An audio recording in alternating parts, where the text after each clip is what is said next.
Hello, everyone, and welcome back to Behind the Smile. Today's guest is Shanaye Kuntze. Shanaye is a psychic, healer, mindset coach, breathwork facilitator, and podcast host with a background in fitness and nutrition. Her business, SK Bodyworks, supports women in coming back home to themselves through mind, body, breath, and soul. In 2023, while continuing to show up for others, Shanaye found herself navigating severe burnout behind the scenes, mentally, physically, and emotionally exhausted. What felt like her life falling apart became the catalyst for deep healing and a complete shift in both her life and work. After more than a decade of holding space for women, her own healing journey, and the discovery of breathwork, it has led her into the work that she now does today. Shanaye now combines mindset coaching, subconscious reprogramming, psychic work, and energy healing to help women break unconscious patterns and create lasting transformation from the inside out. Well, I am just dying to get into this conversation today. Shanaye, welcome to Behind the Smile. How are you? So good. I'm so excited to be here. I'm so excited for our conversation today. And even just like listening to you, share that bio there was just like a bit of a reflection moment, like a full circle moment. So yeah, I'm so excited to dive in. Let's do it. I know it's exciting when we get to sort of take a moment to pause and reflect on the progress. I think we can be so in it in a day-to-day world, and then someone reads your bio back and it's like, hey, I have done some pretty cool stuff. So yeah, I'm really excited because everything in your bio is like, oh, I want to talk about that. I want to talk about that. And when we connected online and you were sharing a bit about your story, I was like, yes, you are the perfect person to join us on the show. And I know that our audience is going to get a lot of value from this conversation today. So let's dive in. Shanaye, I want to ask you, where do you live? What does an average day look like? And what do you do for fun?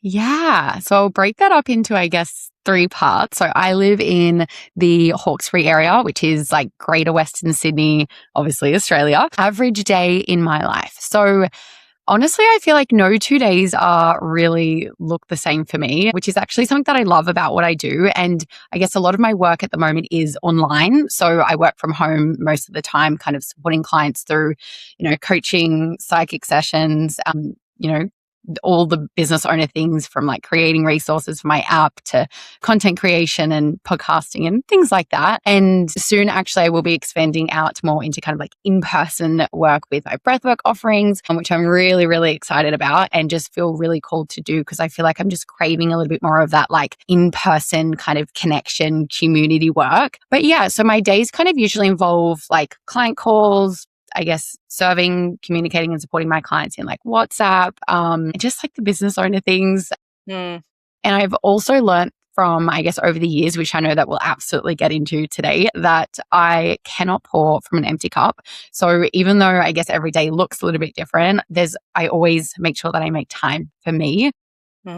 So whether that is journaling, whether it is, movement has been a big part of my life. My own self-development work, meditation, connecting with my spirit guides, breath work, walking in nature. I'm a Virgo, so I'm an earth sign, so I love nature. And I guess just like moments to create space and stillness to slow down enough to kind of check in with myself. And as I said, like movement has been, a big part of my life because of my background in the fitness industry and kind of growing up also playing semi-professional soccer. Yeah, I guess drawing upon all of those things, always making sure that I have time for me to do some of those things every day. But yeah, ultimately, I guess I try and create a life that's supportive of my nervous system and not just, kind of being productive and the constant doing, which is very much where I've kind of come from, which I know we'll get into today. Sounds like we have a lot in common. Yes. And relate to the doing. There's definitely a reason why the universe aligned us.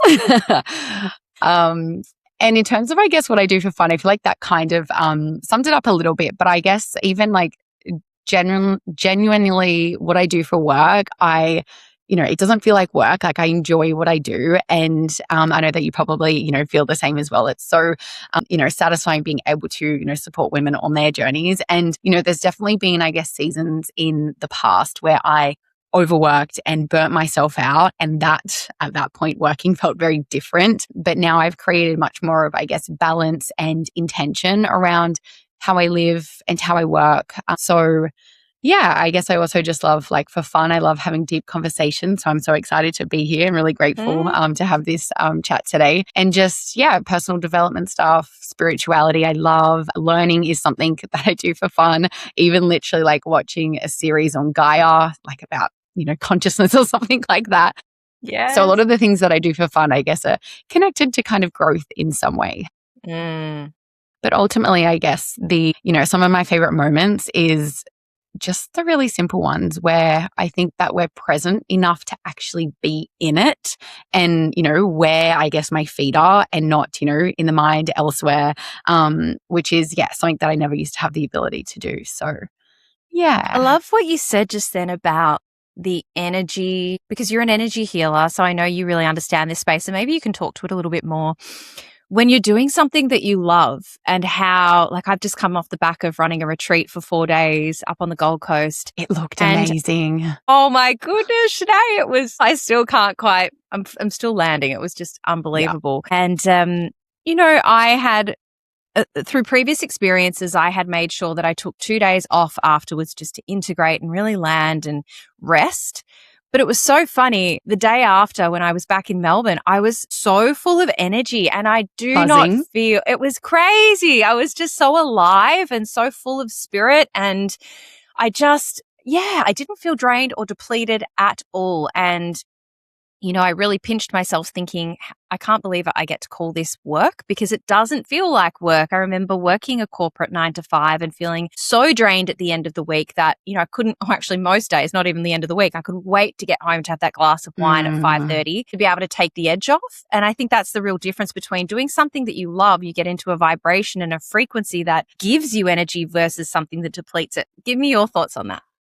Absolutely, like 100%. Like even yesterday, I jumped off it was actually a psychic reading with one of my clients, and I come off that call with more energy than when I came into that call. Yeah. And I truly do believe that as well. Like when you are doing something that you love, you're literally channeling your life force energy into that thing. So it's giving you energy. And it's it's an energy giver, as opposed to, a lot of the time people move through life and we're constantly, consciously or unconsciously, choosing energy drainers, which, really drain our energy and leave us feeling kind of depleted. So 100% agree with that. It's when I think about that, it's so interesting, isn't it? Without going, I feel like we're going to go so deep straight away. But I'm thinking, isn't it interesting how, if you're unaware of this, you can almost, I feel, because I've done this in the past, I would attract energy drainers, or energy vampires, I call them. And I would wonder why at the end of the day I was feeling so depleted. And it's only been in having a conscious awareness around the people that I'm allowing in and out of my orbit. That's not to say that I don't give time to people who maybe need my energy, but I'm very mindful of that and how much I can give, rather than just feeling, as you said before, like I'm pouring and pouring and pouring constantly without filling myself up. And I think that for a lot of people, there may not even be an awareness around that, but there might be people that you're exposed to day in, day out who are draining your energy. And that's why you feel so exhausted all the time. It's got nothing to do with your physical output or your job. It's actually the people around you that are draining your energy. Yeah, absolutely. And I think boundaries is a big thing with that. And it's when we don't have boundaries, people are going to overstep them. And when we do set boundaries, that's, I think, a journey in itself, especially amongst so many women and, people pleasing and things like that. But when we do set boundaries, it's we usually notice, the people who, are maybe upset with the fact, or, bounce back about, a boundary that we put in place, they're the ones who are taking advantage of our energy. So I think that's a big conversation around boundaries. 100%. The minute you said the B word, I went straight to people pleaser, right? Because if you're a chronic people pleaser, I'm putting my hand up. That was me in a former life, without a doubt. 100%. I was incapable of putting up boundaries because I was so fearful of the rejection. What if somebody doesn't like this? What if they stop loving me? What if I lose them? And now I'm in a space today where I just have such a deep belief that the people that are meant to be in my life are here, and the people that aren't. And that is perfectly fine with me. Yeah, absolutely. Yeah, truly believe that. And when we are in that energy, the universe will literally bring us, the right people, experiences, opportunities as well. So good. All right. Before we go any further, Shanae, I've asked you to bring in a photo today.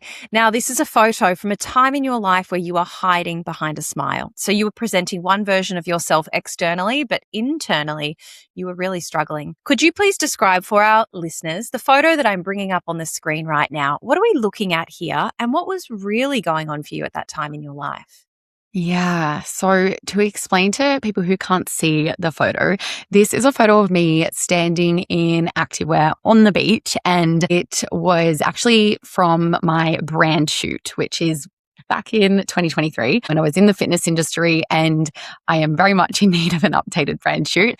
But this photo was taken, it was actually before I hit extreme burnout. I hit burnout in 2023, and I guess truthfully, like that burnout was years in the making. It didn't happen overnight. So I'm going to kind of like rewind it a little bit. So I grew up playing semi-professional soccer. I went to a sports high school. I was training up to like 7 times a week, playing like 2 to 3 games on top of that. And at that time, I was obviously also schooling. I was, one of those people who was, very like gave everything 100%. Like I was a straight A student. I was that person sitting at the front of the classroom, and I also worked multiple jobs. So you can very much just say, I guess, like that pattern of, achieving, striving, pushing, like the need to, constantly be productive and doing was very much like my normal. Like it wasn't foreign to me. So in this photo, like I was absolutely hiding behind a smile. And I know that you reached out to me earlier this week and you're like,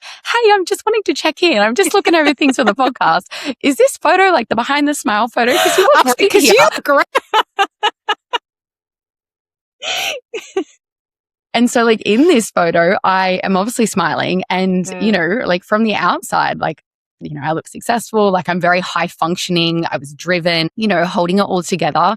And it did really look like on the outside that I, had my life together. I was a business owner. I was in a long-term relationship, had the house, successful career, just motivated, ambitious. And internally, I was deeply exhausted, like so disconnected from myself. Like I was struggling far more than, I guess anyone realized. Like I said, like this burnout didn't happen overnight. Like it was years in the making.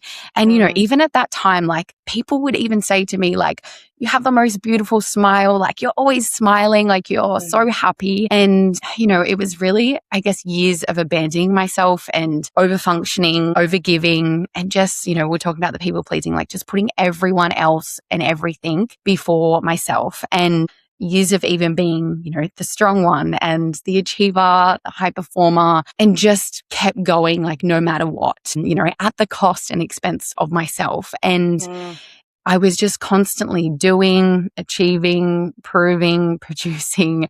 And it was really through, I guess, my healing journey that I became aware of this unconscious pattern. I grew up with, which I'm sure we'll get into shortly as well, but I grew up with, emotionally unavailable parents.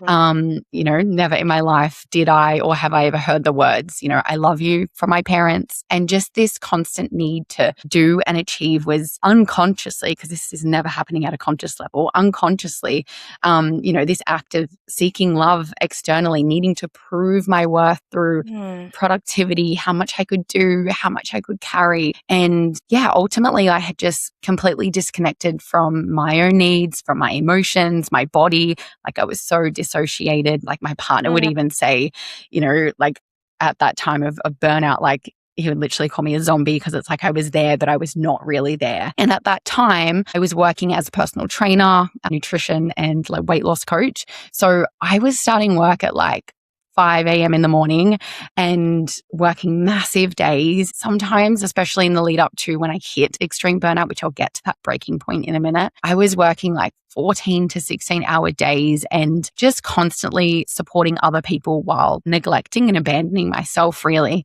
And, even in the fitness industry, especially, like you wear so many hats, for people, like you're their fitness trainer, you're their coach, support system, motivator, safe space. And I was showing up every day, at 5 a.m. in the morning, struggling to get out of bed, but, in the gym with a smile on my face, motivating clients, encouraging everyone else while like internally I was running on empty. And like my body was screaming for rest. And, I ignored it for a very long time. And I became really good at pretending I was okay. And, through that experience as well, something that I learned was it takes so much energy to show up with a smile on your face, pretending that everything is okay when, internally it's not okay. And I truly do believe that is one of the hardest things to do. And which I'm sure you can very much relate with, given, the theme of your podcast. And yeah, so I just suppressed everything, not connected to my emotions, not using my voice. I didn't know how to express, how I was feeling. I didn't even, have emotional intelligence, or I guess even fully understand myself at that point. And yeah, I just become very dissociated. And, even when I was, I guess, physically somewhere, I was already mentally onto the next task, onto the next problem, onto the next thing that I kind of needed to do. And yeah, I just truly believe that the universe whispers to us first. We get the nudges, the signs, the exhaustion, the misalignment, emotional discomfort, all of the things.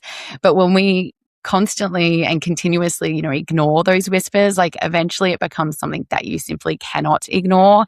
The And the sledgehammer. universe, yeah, literally, the universe will force you to slow down. And that was really my experience.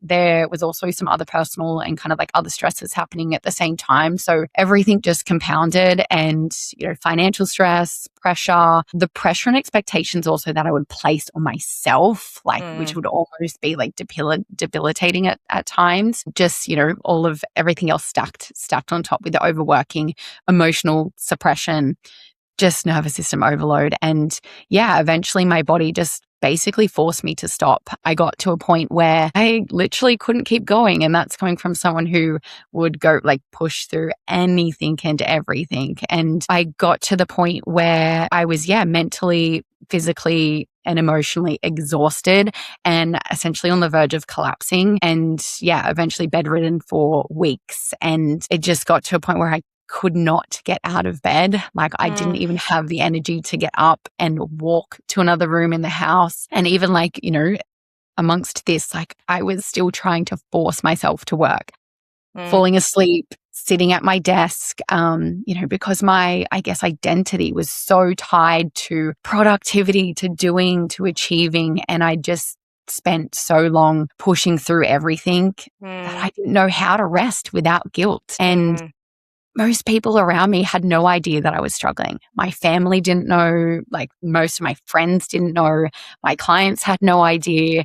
And, the only person who really saw it was my partner. And even then I struggled to I guess truly lean on him, because I was so used to being, the one holding everything together for everyone else. And so, yeah, I guess to sum that up, that experience as a whole, and hitting extreme burnout, this breakdown also then became, I guess, one of my biggest breakthroughs. It forced me to, stop abandoning myself. It forced me to, reconnect with my body, with my emotions, my nervous system, and just what actually mattered. And that whole season, I guess, really changed the trajectory of, my life, and ultimately, I guess, led me into the work that I do now, and just sent me down a journey of healing, self-discovery, and really just coming back home to myself. And yeah, how I now, I guess, support others in coming home to themselves through, mind, body, breath, and soul. So yeah, that's a bit of an overview of the photo. I appreciate that. Thank you so much for giving us some insight into your story. And there's just so many parts that I relate to. And there's some things that I want to unpack a little further, if that's okay. I so relate to being the little girl who needed to be seen. And, my parents did tell me that they loved me, but they were still absent a lot of the time. So when they were there, they were present. Well, no, they weren't really present, but they would say, I love you, but they weren't very present. And then a lot of the time they just weren't there. And so I remember and my brother was a very successful, he was very good at sport, and he played cricket and AFL football. And I do not have a sporting bone in my body. But I fell into music, and I played so much music as a child. I'm talking, I think at one stage I was playing 9 or 10 different instruments. And then I stopped playing everything, and because I was doing so much competitive singing. I was in a choir, and like you, we would train every single day, and then we would have performances and traveling around the world. And it was, I was constantly trying to, it was almost like the little girl in me was like jumping up and down and waving. And, it's ironic that I ended up on stages doing that because I was like, look at me, just desperate for that love and that validation. And what I found was the problem with that, having that become my personality, was that I would continue to move the goalpost. So I would achieve the thing, whether it was, getting the grades in the AMEB exams or getting that role in a performance, or, I'd get the thing and maybe I'd get some validation or a little hit of approval, and then it would go away. And I was like, right, well, now I need to do the next thing. And that has bled into other areas in my life over time. And I think that's what really contributed to that chronic perfectionism within me. And, for people who listen along to the podcast a lot, they'll know this story. But when I went into rehab for what I believed was my alcohol addiction, I was told point blank by one of the counselors, Ash, if you don't treat your perfectionism, it will kill you faster than a drink will. Like, that's how wound up I was, how much I needed to be in control, how fearful I was of letting go of that control. It was, the only way I knew how to operate. And that's, that's not to blame anyone. It's just simply the way that I learnt to move through the world. And it served me up until a point, until it didn't anymore. And so I really hear that with your own story, playing professional sport, at such a high grade with the soccer. Tell me what impact that had on you, because I imagine training and at such a young age and being mindful of your physical body and your fitness, like did you have, or have you ever had any sort of disordered eating or control around food and exercise? I know that you then stepped into the space of nutrition and exercise, but tell me a little bit more about that. Yeah. So exactly what you just said. Like what led me into, I guess, the fitness and nutrition space was very much, I guess, soccer was kind of like the pathway for that. And like I said before, I was, training 7 times a week, playing multiple games. So it was pretty much soccer was my life. And I also went to a sports high school. So I'd be training at school and, all of that. And I very much loved it. Like, I lived and breathed the game. It was like, I miss it to this day. And then in 2014, during a game, I sustained a life-changing injury. So I tore my ACL and my meniscus. So I needed a knee reconstruction and a repair to my meniscus. So that put me off the field for 12 months. And that was, I guess, a long recovery and rehab process. So it was really during that process when I couldn't do the thing that I loved the most, like move my body and, play soccer. I realized how much of an impact not being able to do that had on me, like not just physically, but also mentally. Like, I was struggling mentally, like, and even just going to the games and watching my team play, like, it would kill me inside because I'm like, I just want to be there and, playing. And even my sleep, it impacted my sleep, it impacted my nutrition, my mindset, like it just impacted every area of my life, my motivation. And it was really through that journey where I realized, like, if others aren't moving their body at all, like not even sport related, but just movement, like how are they feeling? Like, so that really inspired me to, like, that's what really sparked the idea of, going into the fitness industry and supporting others on their journey to, move their bodies, not just for their physical health, but also for their mental health, because I really realized the impact that it had. So that's where that started, and obviously expanded out into nutrition as well. And I didn't, I guess, experience struggles with disordered eating. However, I did very much have that mentality of all or nothing in relation to nutrition. And, so many women will relate with this. And it's like, I'll start again Monday and, all those stories. So that kind of like sparked the, I guess, upskill into the nutrition space and, doing nutrition coaching as well. And so that was that journey. And then 2018, maybe, I can't remember exactly. It's a bit of a blur. I had another knee injury. So I needed a second knee operation, which was, again, a struggle. And then a few years later as well, I also, which wasn't from soccer, but I was water skiing and like just social skiing, not competitively or sport related. I had a fall and it didn't hurt at the time. Like, I stacked it off the ski. It was funny, had a laugh, got back on, kept going, and it was fine. But then the next day I could not get out of bed. My back was so sore, like I was in so much pain, and I had seen like multiple physios, doctors, scans, chiropractors. They eventually said like, go get your feet checked, go see a podiatrist. And that went on for 10 to 12 months where, I was told it's, it's cystic discs, you've strained your pelvis, it's your feet. It's, I was told a million different things, and they're like 6 weeks to be back on the soccer field playing. 6 weeks would come by and I would be in more pain. Like my neck would be then starting to like get really, really sore. And it's like to the point where I couldn't sleep, and just the uncertainty of like no answers. I think in like injuries in general is a real struggle because it really impacts the way that we can literally show up.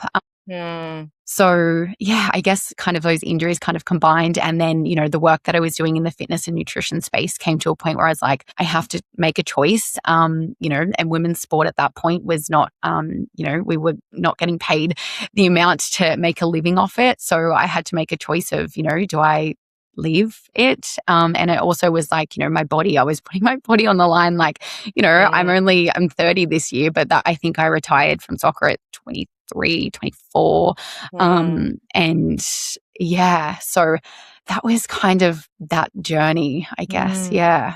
And would you say that the competitive sportsman in you, all of that energy that was going into soccer and playing soccer at that level, you then transferred into like, to me, as you described your approach to starting your fitness business, it sounds like you went from, really focused on sport to then almost like a workaholism type energy into, you're nodding your head, right? Okay. Yes, exactly. Yeah. 100%. And I also worked like alongside my business. I was also working at a bank for 7 years, which I did full time and then part time. So it, very much became that culture of just like that work hustle, like workaholic, like it was like it was an addiction, right? And I know obviously on your podcast, you speak a lot into, alcohol and substance addiction. And I guess this was an addiction, but it was just a different kind. Without a doubt. It's anything that we do compulsively or excessively that has a consequence that we ignore. That to me is addiction. Whatever it is, whether you're addicted to a person, whether you're addicted to social media, whether you're addicted to work, food, it doesn't have to be alcohol or drugs. A lot of the time it is, but it's that running away from self.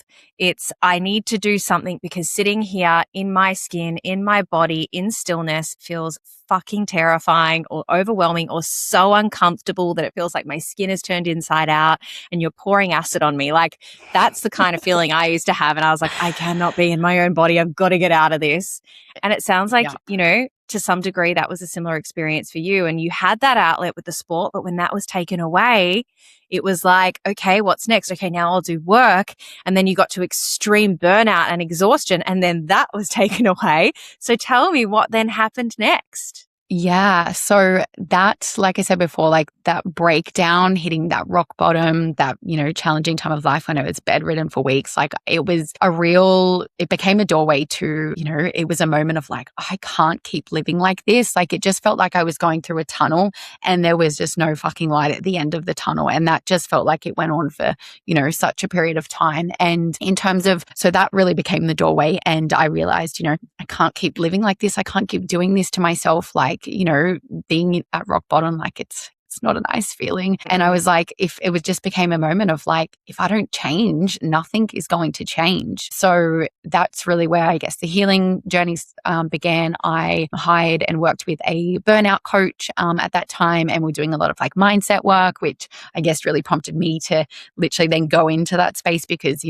mindset dictates more than, the average person knows. And it is really so powerful. So I worked with a coach and I was just really going on this self-discovery journey, learning more about myself, uncovering layers, personal growth work. And then it was the beginning of 2024, I actually went to my first energy healing session with a psychic, and I went into the room and we did like a bit of a pre-thing, and then I sat on like the bed and she was going to start the energy healing. She's like, my spirit guides are like saying that I need to tell you that you need to do breath work.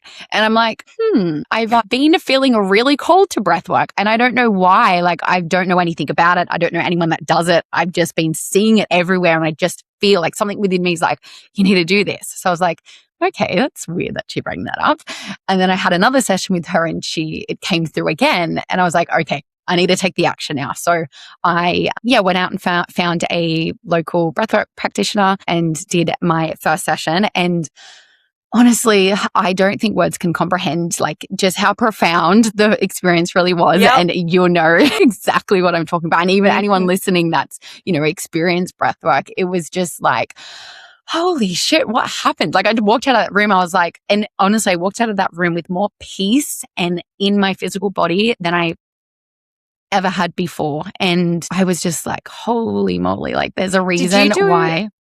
A breakthrough? Was that what your first experience? Yeah. Yeah. So I just want breathwork. I want to highlight that because I think for anyone listening along today who is perhaps maybe they've been doing yoga for a while, they've done some pranayama breath work. That is all amazing. Don't get me wrong, but it's very different to what we're talking about here with this breakthrough style breath work. It's a completely different experience. So just wanted to caveat with that because sometimes people will say, oh, yeah, I've done breath work before. And I'm like, did it change your life? And they're like, oh, it was okay. And I was like, you've done a different breath work then. 100%. I totally agree with that as well. Because people hear the term breath work and they're like, what's that? Like, do you just breathe? Like, and that's what I thought too. I explain to people, it's like if someone says, I've done yoga and I'm like, okay, great. Have you done hatha, vinyasa, yin? Like because they're all so different. So again, you can have a very different experience. They're all great, but very different. 100%.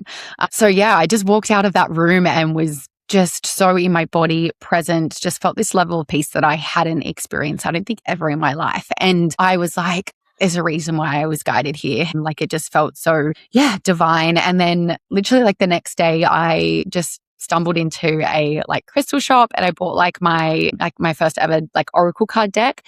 And I got home and I pulled a card out of the oracle card deck, and the card, I should have got it so I could like show the camera, but it was a card and it had like these purple lights on the card, and the message was, the light within you can lead the way. And it was really profound because in that first breathwork session, I know now, at the time I didn't, but I know now that it was like my third eye like activating, and I was just seeing all of these like purple lights in my mind's eye. And again, at the time I'm like, that's weird. Like, why am I seeing that? And then, that just felt like it just sunk into my bones that like there's more here.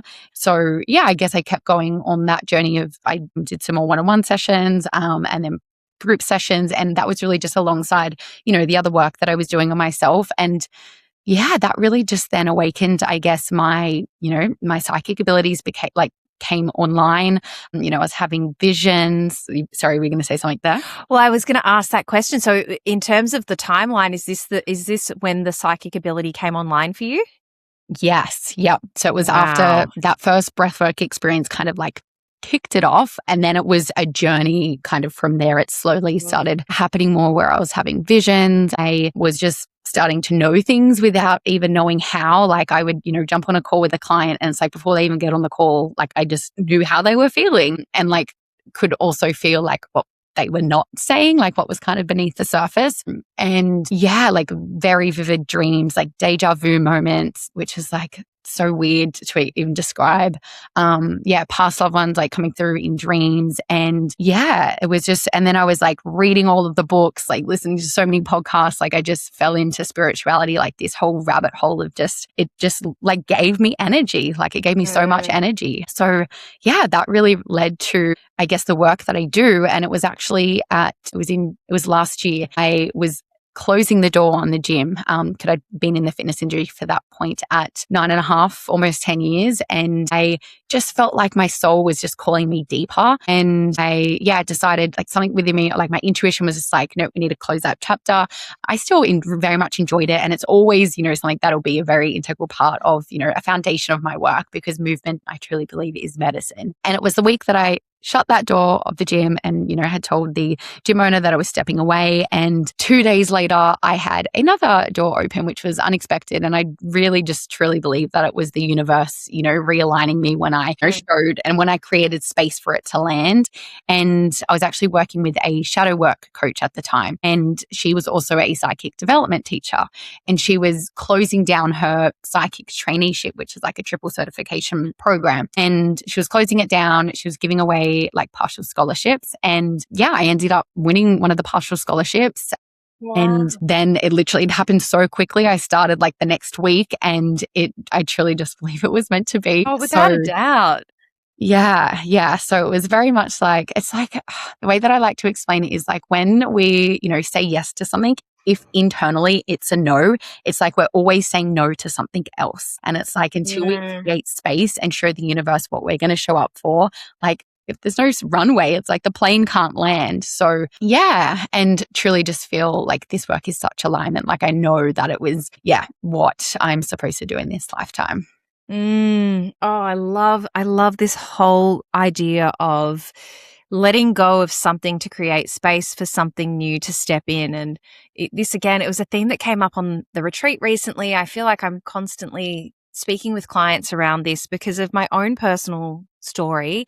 You know, back in the year 2019, on paper, I had the perfect life. Everything that I thought I wanted and needed. If you'd asked me when I was a little girl, what do you want when you grow up? I want to be married and I want to be working in the beauty industry and I, want to own my own home. And so it was like tick, tick, tick, all that stuff had happened. And yet, just like you were describing at the beginning of the show, I had this big smile on my face and I just felt so empty on the inside. And then it was only when I was willing to let those things go, of which I did, I had to let go of all of them, that I made space to be able to realign with the universe onto the path that I was actually meant to be on, probably from the very beginning. But because I was, being ruled but with fear and perfectionism and self-doubt, I got on the wrong track and I ran with it for a really long time. And that's okay. It's all part of my life story and how I got to where I am today. So I don't regret it. But wow, the ability to let go of something that you thought was for you, which is really, really scary because you're saying it's an uncertainty that you have to step into. And I think for so many of us, we wait until we feel ready, but that's never going to come, or you're going to miss the opportunity. There's a beautiful saying in recovery, if God had given me everything I wanted, I would have sold myself short. And I love that so much because what you think is possible for you, you're thinking that up from the mind that you have now, not the version that you're going to be in, say, 5 years, 10 years, depending on the level of work you do and to personal development and spiritual growth. So it's so true that, for anyone listening along today, if there's an area of your life, whether it's your relationship or your work or your health or whatever it is, and when you get really quiet and really still, deep down that it's not right, just trust that whatever you let go of will create space for what's meant to be. And if you let go of the thing that was actually meant to be, guess what? It's going to come back. That's how it works. 100%. Yeah. It's going to come back better than you could ever have imagined. Exactly. My goodness. So tell me, I'm so keen to know, you just came back from Breathwork, which is the same place where I did my facilitator training in the snowy mountains. Tell me about your experience. I love talking about this.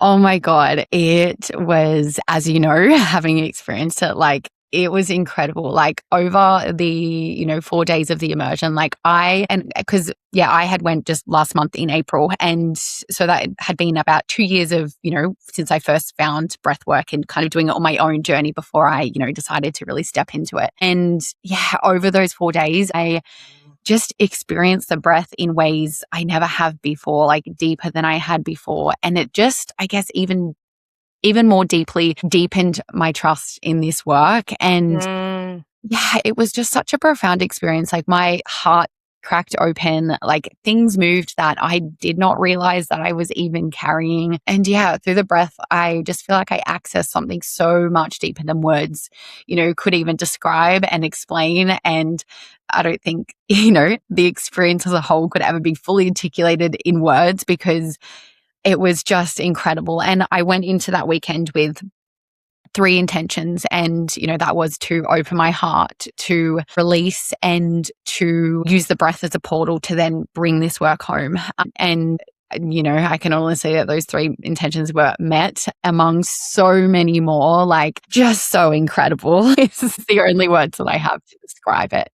If you could describe the person that stepped into that space and then the person that stepped out, what changed? Honestly, I think it was just I opened my heart more. You are seen so deeply in your vulnerability. And as someone who, grew up as, the strong one and, in an emotionally unavailable, parents and, not knowing emotional intelligence, not, even I remember vividly when I was young, I don't know how old I was, but our dog had died. And like, I remember crying in the shower because it was just not something that was, done in the household kind of thing. So I think just this opening of the heart, and I think it's been a whole journey of like, it's learning that it's safe to be vulnerable. And I think it was just like a whole nother layer of that onion was peeled back, and just the community and like the connection that is created through this and like through that experience, which really just goes to show like the power of, being in community and doing this work is so potent and just leads to such incredible transformation. Like, it's 4 days. It doesn't sound like a lot, but you're doing like 4 full days of breath work. Like, by the end of it, I was like, I don't think I've ever breathed this much in my life, let alone in a couple of days. Yeah, it's intense. Definitely is. But yeah, that was probably, before I got there versus when I left. I think it was just that heart space being cracked open and being seen in that vulnerability. And did Johannes throw you guys in the river? Yes, and it was -4 the morning that we like hair froze. God, it's so cold, isn't it? We did it in the dark. Cold. So that thing that you jump off, he's like, off you go. And I was like, where the hell am I jumping? Jumping into a body of water in the pitch black. Not something that's probably safety first, but no, it was obviously he does it all the time. He knows it's very safe. But there was a real trust in that moment as we did that. Absolutely. Wow. Oh, I'm so excited for you, and I'm so excited for you to start facilitating now. There is nothing I love more than being in community, as on retreat or something like that, or even, I run my ritual Breathworks, and it's just so amazing having a group of people in a room breathing together and being able to hold space for people to have those breakthroughs. It's very potent. We're lucky people to be able to do that. Yeah, absolutely. And something that I actually missed before on the kind of like my journey of like stepping into my psychic abilities and through my psychic traineeship, I at that point I was building a deeper connection with my spirit guides, and they kept coming through with the message of like, you need to do your breathwork, certification. And I'm like, I'm doing like my traineeship at the moment. Like, I've, got a lot of things going on, and like the message from my spirit guides were just like, just do it. It'll all work out. And I, took the leap, trusted. And I guess here I am. I'm just about certified. I've got like 2 more modules to watch, and then, going to start out with that. But I just thought I'd add that part in because it just feels like it's truly meant to be like so many message from spirit in that aspect. Yeah. So you've prompted me to ask a question then. How do you communicate with your spirit guides? Because this is something that's quite new to me. I wouldn't say I don't believe I have psychic abilities. I'm definitely spiritual, but I don't know that I pray to God every day, but I don't know that I feel like necessarily like the presence of past relatives, even though I believe that they are there. So, I was speaking to somebody on the podcast about this recently. She was a Reiki practitioner, and she was saying that it's like learning another language. Once you know the language, then you can communicate with them. But what does it look like for you? I'm curious.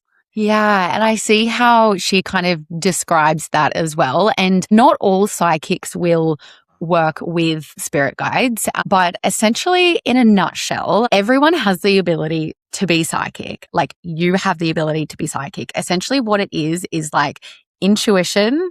Like, if this was intuition, I'm just using my hands, speaking with my hands for anyone that's listening. Like, if this was intuition and, on my other hand, it's psychic abilities and all that is our intuition turned up, like the dial all the way up. And it's just creating this level of self-trust. Like, that's really what the journey is. And we essentially receive messages through what's called our psychic clairs, which are kind of like clair senses. So different to, our normal senses like taste and touch and hearing. And basically there is 7 clair senses. A lot of people would have heard of the like clairvoyance, which is a very common one. It's like clear seeing. So it's being able to, see visuals essentially in our mind's eye. There's also claircognizance, which is this clear knowing. So it's just knowing things without having any logical reason on how you know. And they are probably 2 of my strongest clair senses. And then there's also clairaudience, which is clear hearing. So it's hearing, but it's not in the sense of like people think like, I'm hearing voices in my physical ears as if there's someone next to me, like talking to me. It's in our mind, which is really hard for a lot of people to kind of comprehend. And even for me on my journey of like, deepening all of these as well, and that is what, who you were speaking to about the language, because when you have words drop into your head, it's discerning, is it me or is it my spirit guides that are popping in? And that's kind of like that level of, again, self-trust, turning that dial up all the way. And you get to know, how they communicate, how they speak. So you can really discern where the message is actually coming from. So that's clairaudience. There's also clairsentience, which is clear feeling, and that's the ability to feel. And I do very much get this as well. Like when I'm speaking with someone and, especially in like a reading or a energy healing or something, and the client's like speaking about something and spirit's confirming it, like I'll get full body goosebumps over my whole body. But there's also the ability to, feel something in a specific place of the body. So that's, really clear feeling. And then there's two more, which is clear taste, which is clear aliens, I think it's called. And then clear smelling, which is clairgustance. I haven't had the taste before, but I have had the smell once before, which was really profound. Yeah. What sort of smell? Is it a specific smell or? So when I actually had it, I was in class through my traineeship, and I was doing a psychic healing, like we're in class practicing, and I was doing a psychic healing, and the girl that I was doing a psychic healing on, she was sitting, and on Zoom with a rose in her hand. And when I like expanded my aura, like basically essentially how we connect with, energy, I expanded my aura, wrapped it over the computer, I literally smelt the rose that she was holding. And I was like, what the hell? That was like, oh my God, what the hell? So yeah, that's how spirit communicates to us through those different senses. And again, everyone has these abilities. It's so funny you say that. So I feel like I get the feeling one. If any of them are online for me, it's definitely the feeling one. And I actually had this happen the other day. I reached out to someone because I thought that they might be a good guest for the podcast on something that had came across my page.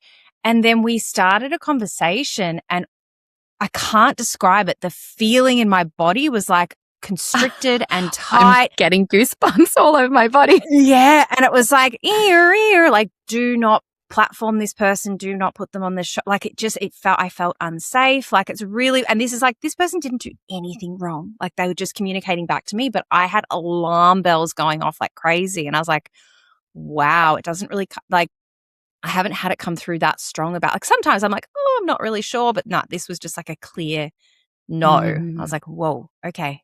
Yeah, and that's, definitely a clairsentience. And like I said, everyone has the ability to be psychic. And I remember on my journey years ago when I was kind of like delving spirituality before even my breathwork kind of session, like I didn't grow up spiritual in any sense. Like my parents were not spiritual, like quite the opposite. Like my dad thinks I'm crazy. I had like one friend who is kind of like, into it. But other than that, I didn't have anyone in my life. Like it was not a thing. And I just forgot where I was going with that. You were saying how it did, like you haven't always been this way. Yes, there was somewhere I was going after. Oh yeah. So yeah, I definitely didn't grow up in any of that. And yeah, I can't remember where I was going with that, to be honest. I just cut that bit out. You know what? Keep it in there. I don't even care. Bless you. So we're wrapping up towards the end of the conversation, but I really want to know, can you tell me, because you've done this transformation in a relatively short period of time, on your reflection from your journey of that woman who couldn't get out of bed, completely bedridden with burnout, to the person you are now today, is there anything that you would have changed along your way in this transformation journey?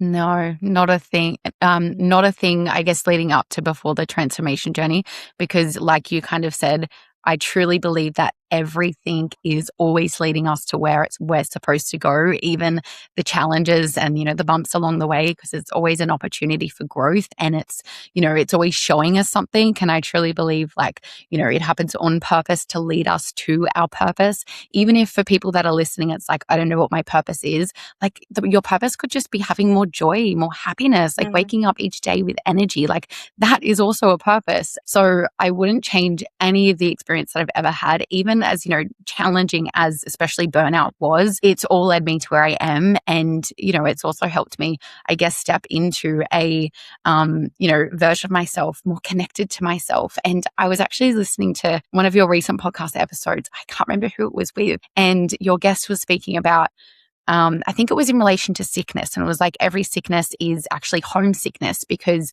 they're not at home in themselves. And I was like, my God, that is was so Blake. true. How good was that episode? That was it. Yes. I was like, oh my God, like that just hit home because, I didn't necessarily have a sickness, but I mean, you could call extreme burnout a sickness. So many women experience it and, just brush it off because it's like what society's really conditioned us, to be like. And then it becomes later down the track an autoimmune disease or infertility or, fill in the blank. Just because the burnout itself isn't necessarily described as a disease, it's dis-ease, which then manifests in the body. Yeah, definitely. I love that. Joe Dispenza, disease in the mind creates disease in the body. That's it. Yeah. So wouldn't change anything about that. Even I guess like my healing journey and, that transformation process, I think it's really just even for anyone listening, like really loving yourself enough to do the work. And, it's uncomfortable putting yourself first and prioritizing yourself and, doing things for you and setting the boundaries and all of those things. But it's also uncomfortable staying the same. And, if nothing changes, nothing changes. So I think it's really like just loving yourself enough to take those steps for yourself, like not for anyone else, for yourself, to come home to yourself, like a homecoming. And even through like all of the psychic and mindset work that I've been doing, like I have really seen, collective themes and patterns of, so many women. And burnout is very much a very big theme in that, but just a pattern in like being disconnected to self. And, it really is like homecoming. And I think just loving ourselves enough to do that. I love that. Thank you, Shanae. We have a final question that we ask all of our guests on the show. And that is, what are your 3 non-negotiables that allow you to live your life today happy, joyous, and free? Yeah, I think one I already said before, but like at the start of the episode today, but doing something for me every day, like that is a non-negotiable because I know what it's like when, you've got a cup and you're pouring into everyone else's cup and, you feel depleted. So, really drawing upon the things that give you energy. So that's one. The second thing, I would probably say my morning cacao ritual. It used to be coffee, but I recently kind of swapped it out for cacao. And that's definitely a non-negotiable in my day. In the mornings, like I'll sit out on the back deck and just look out at nature. And this is usually when I'll like journal and just have time to, do self-development work and really just kind of, go inwards and check in. And that's definitely a non-negotiable. I don't like when that gets like put out of it, like something comes up. It's like, nope, that's staying. And then the third one is probably listening to my intuition because I think our intuition, whether we realize it or not, like it's always guiding us. It's always guiding us to where we're supposed to go. And, like you were saying before, like that experience of just having that feeling, it's like, everyone has intuition. And the more that you listen to it and, follow it, like it deepens it. It's like a trust muscle. So the stronger and louder it ultimately gets and the more self-trust that you kind of cultivate within. So, and I wouldn't be, I guess here where I am if I didn't listen to my intuition because I ignored it for a very long time. So that would be my third non-negotiable. I love that. And I just want to add to that. If anybody is thinking, how do I develop a connection with my intuition? Where do I even start? Just try 1 minute of stillness, 1 minute, just being with yourself, no distraction. That's all, it's like a muscle. I say the mind is a muscle and we strengthen that through meditation. But even if that feels really, because for some people, a minute being with themselves is almost too much. Take it back even more. Just be with yourself in the shower with no distractions, and I often say like feel the sensation of the water on your skin, the temperature, the steam, notice what's around you and just becoming a little bit more mindful, I think would be that first step to garnering a really strong intuition and connection to self. So thank you for sharing those. Definitely. I absolutely love those. And I am a tick. I mean, I haven't given up coffee yet, but I do love my cacao. So yeah, I love one thing at a time, I've given up everything else. 100%. Shanae, if people want to track you down, find out more, where should they go? Yeah. So listeners can find me on Instagram, Facebook, also on TikTok. Don't use that as much. My handle is SK Bodyworks, which is SK Bodyworks. And they can also head over to my website, which is the link will be in the show notes anyways, skbodyworks.com.au. And I also have my own podcast as well, which is the Gym and Tonic podcast. I'm very much in need of an updated business name and podcast name because I no longer feel exactly aligned with, where I'm at. So there may be some changes in relation to that. But yeah, that's where people can find me. And, if there is anyone listening that really resonated, I guess with my story, with my journey, if you're at a point in, your own burnout and, you need someone to just chat to that, really gets it. Like my inbox is always open as well. And even for any women that, feel called to, I guess the work that I do in the psychic space and, blending that with, energy healing and mindset work as well. And obviously the breathwork work coming into that as well. Again, just feel free to reach out. And I'm so happy to, chat further. But it's been such a pleasure speaking to you today, Ash. And I'm so grateful that, for having this conversation and being on the podcast. And the work that you do is truly incredible. Like I said at the start, when, you read my bio back to me, like I think as well, it's like that moment where sometimes it can just be like, there's so much going on. And even though we love like what we do, it's like just pausing and like what you were talking about before, like the goalpost, like just pausing at the goalpost and actually just reflecting on that because, the impact you're making is, so special. So yeah. Oh, really, thank you. That's so kind of you to say. And I do appreciate it. We say here on Behind the Smile that when we recover loudly, no one needs suffer in silence. So Shanae, thank you so much for being here today and for sharing your story. I'm really grateful. My absolute pleasure. Thanks so much for having me. We'll speak soon. Bye.